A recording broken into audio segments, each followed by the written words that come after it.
सत श्री अकाल। पंजाबी रेडियो ते पंजाबी टीवी यूएसए वेखना तुसी शुरू कर चुके हो कि पंजाब सरकार स्कूली बच्चों नूं ढाल वांग वरत रही है कि हुण स्कूली बच्चे ही बच्चे सी जिन्हां नूं इस काम दे लई वरतिया जा रहा है।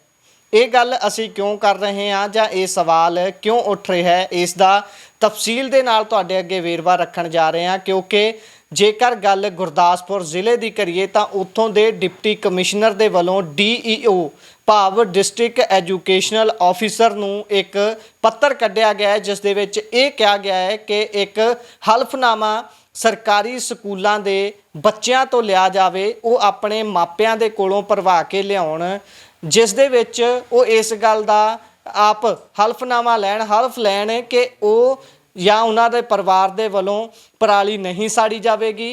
जेकर किसी परिवार के वलों झोना नहीं बीजा गया या उन्होंने परिवार के कोल जमीन नहीं है तो वो फिर अपने आस पास के लोगों नूं पराली साड़न तो रोकण। एक इहो जिहा हल्फनामा लैण की कोशिश की जा रही है या एक कित्थों आया होया विचार है, इस नूं तां घोखणा बनदा है कि सरकार दे वल्लों ये हुक्म डीसीआं नूं कीते गए ने कि तुसीं अपने पद्धर ते इस दा हल करो, क्योंकि ये बहुत ही हासोहीणी गल लगदी है।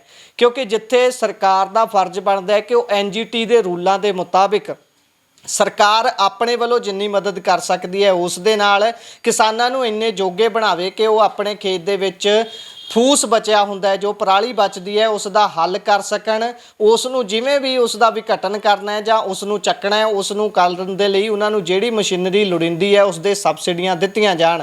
पर इस दे उल्ट बिल्कुल जिहड़े पहलां अध्यापक हुंदे सी वो बिलकदे सी कि सानूं स्कूली सिੱਖਿਆ ਬੱਚਿਆਂ ਨੂੰ देण तो इलावा 36 तरह के काम दिते हुए ने। उत्थे ही हुण जिहड़े स्कूल दे विच पढ़ रहे बच्चे ने वो भी नहीं बचे ने, उन्हां नूं भी अगे काम दे दिता गया है कि तुसीं हल्फनामे भरवा के अपने मापियां तो लियाउणे ने, पर जेकर तुहाडे खेत च झोना नहीं लग्या होया तां तुसीं फिर अपने आंढ गुआंढ दे लोकां नूं इस लई रोकना है कि वो झोने दी पराली नूं अग ना लाउण।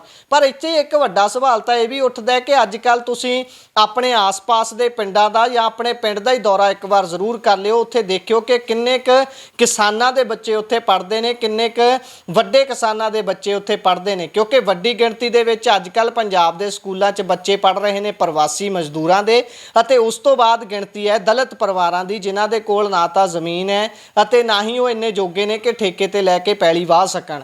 सो इसे दे विच हुण ये जिहड़े पत्र कढ़िया गया है ये DC की इन्ना ज़्यादा उस खित्ते तो टुटिया होया है कि उसनूं इन्ना भी ज्ञान नहीं है कि साडे सरकारी स्कूलों दे विच किस किस्म के बच्चे पढ़न दे लई आउंदे ने।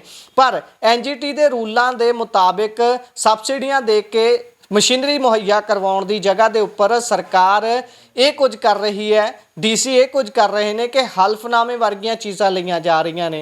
हुण इत्थे सवाल ये भी आ जाता है कि जेकर लोग शुरू कर देण भाई जे तुसीं इलैक्शन लड़नी है पहलां तुसीं लिख के हल्फनामा सानूं दिओ कि तुसीं रिश्वतखोरी नहीं करोगे, तुसीं 2 नंबरियां नहीं करोगे, तुसीं सिर्फ ते सिर्फ पंजाब दे या अपने हलके दे लोकां दे हित दी गल करोगे।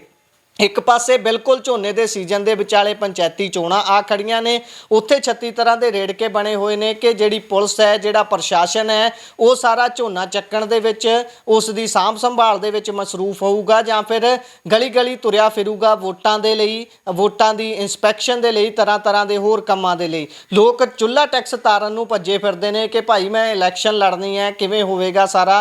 दूजे पासे झोना चक्कण दी तैयारी है, तीजे पासे सरकार नूं फिकर पिया होया है कि NGT एक बार फिर तो किसी तरीके का जुर्माना ना लगा दे, उस तो पहले ही किसी तरीके का हल पराली का कर लिया जाए। रैड एंट्री च किसानां नूं पाउण दीयां गल्लां हो रही ने कि तुहाडा आम लाइसेंस नहीं बनेगा, तुहाडा ये नहीं होवेगा, तुहाडा वो नहीं होवेगा। पर जिथे सरकार नूं अपनी भूमिका निभाउणी चाहिदी है उत्थों सरकार थिड़की हुई नज़र आ रही है। तो बच्चों को ढाल वांग वरत के उन्होंने कहा जा रहा है कि तुसीं हल्फनामे लाओ, पर की हल्फनामे लै लेना कोई हल है? कि हल्फनामे लैके भी कभी कोई सिरे काम चढ़िया? जिस तरीके दे नाल पंजाब सरकार दे वड्डे वड्डे इश्तिहार देखते हैं कि नशा छड्डो कोड़ वड्डो, इदां दीयां गल्लां लिखियां हुंदियां ने कि कंधां ते लिखण दे नाल अज तक कभी किसी ने नशा छड्ड दिता है या इस तरीके के हल्फनामिਆਂ दे नाल ये हल हो सकता है? इसका जवाब तुसीं एक बार जरूर विचार के घोख के कमेंट बॉक्स दे विच साडे नाल साझा करियो। जुड़े रहो Punjabi radio Punjabi TV USA नाल। धन्नवाद। सत श्री अकाल।